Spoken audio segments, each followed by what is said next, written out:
এই ভাই খাদক আনারস খাইছে। আনারস নিয়ে আসছি আমি। সে আনারস না কাইটেই তার এত ক্ষুধা বুঝা জীবনে খায় নাই আনারস, কাল খাইতেই আছে। আরে বলতে আছি যে ভাই একটু রাহেন একটু কাটেন, আমাদের নিজেদের জন্য কারো জন্য না রাখিয়া শুধু খাইতেই আছে।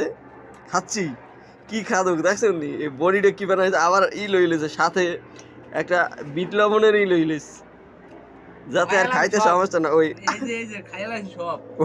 না কাটতে খাইয়ে লাইছে, দেন এই যে ছোলাও আছে লগে, খালি আনারস খাইতেই আছে। এ চার পেশে তাকায়ও না, এ আসলে বড় একটা খাদক। এর নাকি রোজার আগে এনার্জি আর বাড়াইতে হবে, কিন্তু এর যে বডি আর যা এনার্জি, আর কি দেখলে কি কেউ কইবে যে এনার্জিতে এর সমস্যা আছে?